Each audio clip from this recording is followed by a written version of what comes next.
एक समय था जब भारतीय राजनीति में मर्यादा एक शब्द हुआ करता था।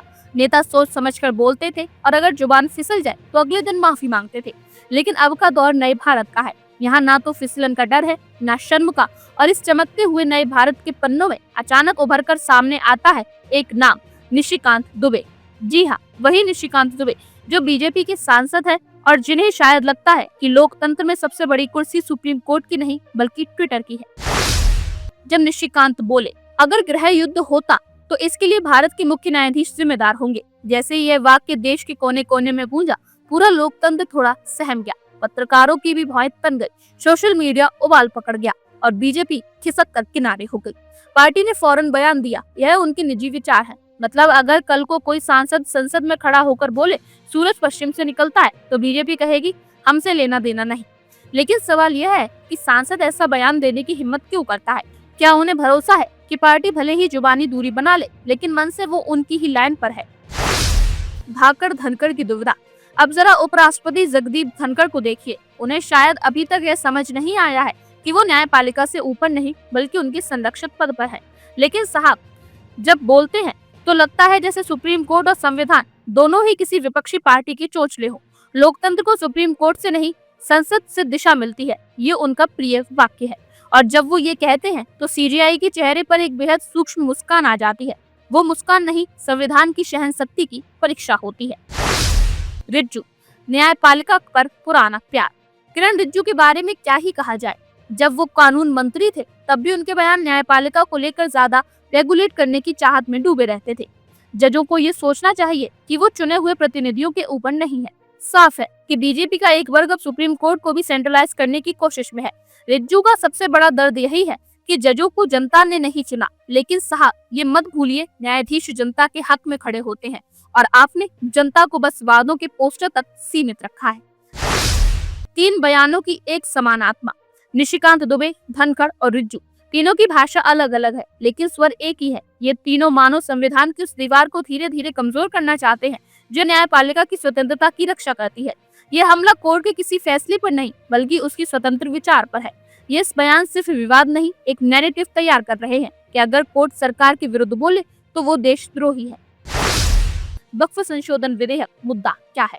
तो चलिए पहले समझते हैं कि आखिर ये पूरा विवाद क्या है। सरकार ने संसद में एक नया बिल पेश किया, वक्फ संशोधन विधेयक 2024, और कहा गया कि इसका मकसद है वक्फ संपत्तियों के प्रबंधन में पारदर्शिता लाना, जवाबदेही तय करना और मुस्लिम समुदाय के वंचित तबके जैसे महिलाएं, बच्चे और गरीब को न्याय दिलाना। अब ये बात सुनकर तो किसी को ऐतराज नहीं होना चाहिए, लेकिन आज आप उस बिल को गहराई से पढ़ते हैं तो पता चलता है कि इसमें कई ऐसे प्रावधान हैं जो सीधे तौर पर धार्मिक अधिकारों, संपत्तियों के हक और यहाँ तक कि संविधान की मूल भावना के खिलाफ जाते हैं। और यही बात उठाई मुख्य न्यायाधीश संजीव खन्ना ने। उन्होंने कहा इस बिल में कुछ ऐसे पॉइंट्स हैं जो संविधान के अनुच्छेद 25 और 26 यानी धार्मिक स्वतंत्रता और धार्मिक संस्थानों के प्रबंधन की आजादी के खिलाफ है। सीजीआई की टिप्पणी और सरकार की बेचैनी। अब जरा सोचिए, देश का सबसे बड़ा जज, संविधान का संरक्षक, संसद में पास हो रहे एक बिल पर सवाल उठाता है, वो भी बिल ऐसा जो धार्मिक समुदाय की संपत्ति और आस्था से जुड़ा हो। तो सरकार को क्या करना चाहिए था? बहस, चर्चा, सुधार। लेकिन यहाँ उल्टा हुआ। सरकार के मंत्री, नेता और यहाँ तक कि संवैधानिक पदों पर बैठे लोग चीफ जस्टिस पर ही सवाल उठाने लगे। पहले आए किरण रिज्जू, पूर्व कानून मंत्री और अब संसदीय कार्य मंत्री। उन्होंने सीधा कहा इस बिल से किसी भी धर्म की स्वतंत्रता को कोई खतरा नहीं है, कोई जमीन नहीं ली जाएगी, इस बिल में सब पारदर्शी है। मतलब साफ है, रिज्जू साहब को सीजीआई की चिंता से कोई मतलब नहीं बल्कि उन्हें अपनी पार्टी लाइन को दोहराना है। वक्फ बिल क्या था मामला? यह बिल सरकार द्वारा पेश किया गया था और इसमें वक्फ बोर्ड की कार्यप्रणाली में बदलाव की कोशिश की गई थी। वक्फ बोर्ड वो संस्थाएं हैं जो मुस्लिम समुदाय द्वारा धार्मिक और सामाजिक कार्यों के लिए संचालित होती हैं। इस बिल में सरकार ने वक्फ बोर्ड के नियंत्रण को राज्य के नियंत्रण में लाने का प्रस्ताव रखा। सरकार का कहना था कि इससे वक्फ की जमीनों पर जो अवैध कब्जे हो रहे हैं उन्हें रोका जा सकता है। लेकिन सवाल यह था कि क्या यह कदम संविधान के अनुसार था? क्या सरकार की यह कोशिश धार्मिक स्वतंत्रता का उल्लंघन कर रही थी? और यही सवाल सीजीआई संजीव खन्ना ने पूछा, जो सरकार को थोड़ी सी भी राहत देने को तैयार नहीं थे। उन्होंने यह सवाल उठाया, क्या सरकार ने यह बिल लागू करने से पहले समुदायों के अधिकारों और संविधान की भावना को ध्यान में रखा है? दोस्तों, यह वही जगह थी जहां अदालत ने सरकार की नीयत को समझने की कोशिश की और यही वह जगह थी जहां संजीव खन्ना ने अपने कड़े रुख में सरकार को चुनौती दी। आरएसएस का दबाव और सरकार की भूमिका। अब हम बात करते हैं एक और अहम पक्ष की, आरएसएस। हम सभी जानते हैं कि आरएसएस का भारतीय राजनीति में गहरा प्रभाव है। वक्फ बिल के मामले में आरएसएस ने सरकार पर दबाव बनाया था।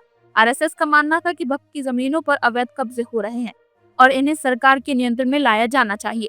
लेकिन सीजेआई संजीव खन्ना ने यह सवाल उठाया, क्या संविधान की स्वतंत्रता और धर्मनिरपेक्षता को नजरअंदाज किया जा सकता है?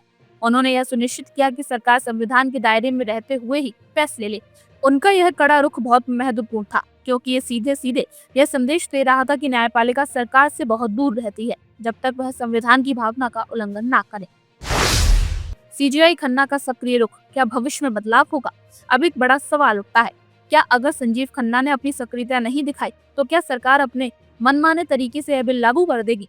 अगर सीजेआई संजीव खन्ना की बेंच यह सवाल नहीं उठाती तो शायद वक्फ बिल पर सरकार का फैसला और ज्यादा विवादास्पद हो जाता।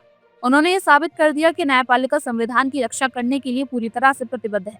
लेकिन आने वाले समय में ये भी दिलचस्प हो सकता है, क्योंकि जैसे ही संजीव खन्ना का कार्यकाल समाप्त होता है, अगला सीजेआई कौन होगा?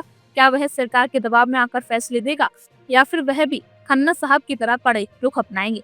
यह सवाल इसलिए अहम है क्योंकि अगर अदालतों पर दबाव बढ़ता है तो लोकतंत्र की एक बुनियादी स्तंभ न्यायपालिका कमजोर हो जाती है। मीडिया का दृष्टिकोण और न्यायपालिका की निष्पक्षता। अब बात करते हैं एक और महत्वपूर्ण पहलू की, मीडिया। आप सभी जानते हैं कि मीडिया का बड़ा हाथ होता है किसी भी मुद्दे को जनता तक पहुंचाने में, लेकिन क्या मीडिया हमेशा न्यायपालिका की निष्पक्षता को लेकर सचेत रहती है? नहीं। मीडिया का रवैया कई बार सरकार के पक्ष में होता है और जब सुप्रीम कोर्ट सरकार के खिलाफ जाता है तो मीडिया की चुप्पी बहुत कुछ बयान कर देती है। मीडिया को हमेशा यह समझाना चाहिए कि जब सरकार संविधान के खिलाफ जा रही हो तो उसे उजागर करना मीडिया का फर्ज है। लेकिन हम अक्सर देखते हैं कि जब सीजेआई खन्ना सरकार के खिलाफ खड़े होते हैं तो मीडिया की रिपोर्ट चुप हो जाती है। यही बात हमें सोचने पर मजबूर करती है कि अब मीडिया भी सरकार के दबाव में है। सीजेआई संजीव खन्ना, मौन की रणनीति। अब जरा न्यायपालिका के जवाब पर नजर डालिए। मुख्य न्यायाधीश संजीव खन्ना कुछ नहीं बोले, ना कोई प्रेस कॉन्फ्रेंस, ना कोई नाराजगी और ना ही कोई सार्वजनिक इजहार। लेकिन ये मौन नहीं है, ये न्यायपालिका का सबसे बड़ा हथियार है। जब कोर्ट बोलता है तो वो शब्द नहीं, फैसले देता है। और अब पूरा देश देख रहा है, क्या ये मौन न्याय की आंधी में बदलेगा? बीजेपी की खामोशी, रणनीति या शर्म। निशिकांत दुबे के बयान के बाद बीजेपी ने डैमेज कंट्रोल का शॉर्टकट अपनाया और कहा ये उनकी व्यक्तिगत राय है। लेकिन देश जानता है कि एक सांसद का बयान यूं ही नहीं आता। ये लाइन पार्टी के मूड को दर्शाती है। क्या ये दबाव बनाना है कि कोर्ट सरकार के निर्णयों में हस्तक्षेप ना करे, या ये डर है कि आने वाले समय में सुप्रीम कोर्ट कुछ ऐसे फैसले दे सकता है जो सत्ताधारी पार्टी को पसंद ना आए? मीडिया की मुख्य भूमिका। टीवी चैनलों में इस मुद्दे पर बहस बहुत कम हुई। किसी ने पूछा तक नहीं कि क्या ये बयान सीजेआई को धमकी देने की कोशिश है। हो सकता है कुछ चैनल अभी भी विपक्ष ने क्या खाया जैसे मुद्दों में उलझा हो, लेकिन जनता धीरे धीरे समझ रही है कि जो चुप है वो भी उतने ही जिम्मेदार है। न्यायपालिका बनाम जनादेश। भाजपा के कई नेताओं की भाषा यह बताती है कि वो जनादेश को अधिकार समझ बैठे हैं। उन्हें लगता है कि अगर जनता ने वोट दिया है तो अब संविधान की शर्तों की क्या जरूरत। पर यह देश संविधान से चलता है और जनादेश उसकी मर्यादा में ही शक्तिशाली है। एक और ताजा तूफान या शुरुआत। निशिकांत दुबे का बयान कोई तत्कालीन गलती नहीं बल्कि एक लंबे प्रयास का हिस्सा है। सत्ता धीरे धीरे न्यायपालिका के चारों ओर घेरा कस रही है। कभी कॉलेजियम को निशाना बनाया जाता है, कभी सीजेआई को। और जब सत्ता न्याय की स्वतंत्रता को राजनीतिक दुश्मन मानने लगे तो समझ लीजिए लोकतंत्र का स्वास्थ्य गिर रहा है। अब जनता को बोलना होगा। जब संसद न्यायपालिका से लड़ने लगे और मीडिया खामोश हो जाए तब जनता ही आखिरी उम्मीद होती है। निशिकांत दुबे के बयान पर संसद भले ही चुप हो, लेकिन सड़कें कभी चुप नहीं रहती।